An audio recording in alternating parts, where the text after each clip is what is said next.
So, first of all, internships, working experience, get known.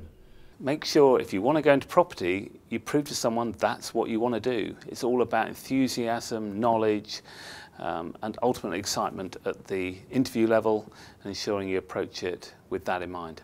Try and immerse yourself in as much information and as much detail as you can possibly get around the players in the market. Who's doing what? Why do you think they're doing it? I think go back to the basics. Think about, do I really know about the company that I'm talking to? There's nothing more frustrating for us than having somebody show up who hasn't done some homework. And frankly, the more homework you do, the better. So that's the first thing. I think the second thing is show enthusiasm, show commitment. So read the journals, understand who's doing what, and get out there and work hard. Get on the ladder, get a job, get into the industry, and then move around later when the right opportunities present themselves. Above all, be straight in your dealings, whatever you do. Secondly, make sure you push the boundaries, because if you don't push the boundaries or live outside your comfort zone, you will never outperform. And if you don't outperform, you won't be wanted. Advice, I guess, get out there, get known, be remembered, and above all, everything you learn is important to your career, so the more you know, the more use you are to someone else. Work hard, be enthusiastic, and don't necessarily set your sights too early on what it is you want to do. In the property industry, you've really got to promote yourself, push yourself forward. You've got to work very, very hard, and you've got to look for the angle that other people don't. A graduate, when he's looking for a job in the coming year, has really got to portray that to stand out from the crowd. All work experience is valuable, it doesn't have to be property related. Put it down, make sure people understand it.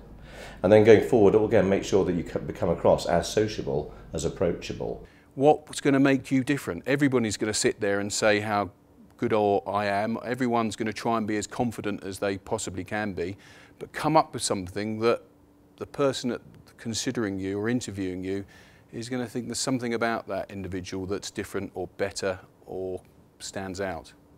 One piece of general advice I'd give to every young person coming into property is not to seek to specialise too early, because a lot of people want, they want to become known as the best X or Y, but the reality is that you're only a specialist for part of your career. As you mature, you'll take on other responsibilities, and your ability to be successful at those will depend on how broad your knowledge base is when you come into the industry, first of all. So don't get too excited about being the best agent or the best valuer.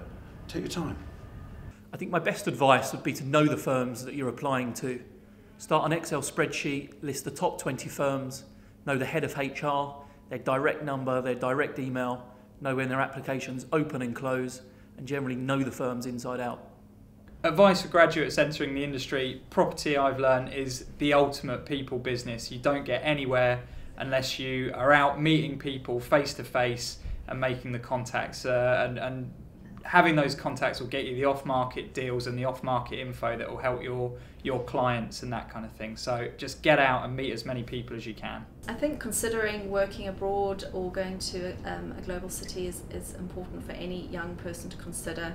I myself, I've grown up in Zimbabwe, I've spent 5 years in America, and I've been 10 years in the UK, so I can speak from first-hand experience that it is a good idea to work abroad and it's good fun. If I had to pick a city, I think particularly for real estate, I would pick an Asian city: Hong Kong, Shanghai, Kuala Lumpur. The reason I say that is Asia is where all the growth is happening at the moment. Something which I've done in my career as a journalist in the property industry, which is work hard and play hard. So go to as many events as you possibly can, network, take lots of cards, give your card out a lot, and just keep in contact with as many people as you can. Manners has a place in every single part of the recruitment process. So not overwhelming people with emails and contact and unnecessary phone calls, but I do think if you had an interview somewhere, for example, you should think about writing a thank you email to the people that interviewed you and the person in HR who facilitated that.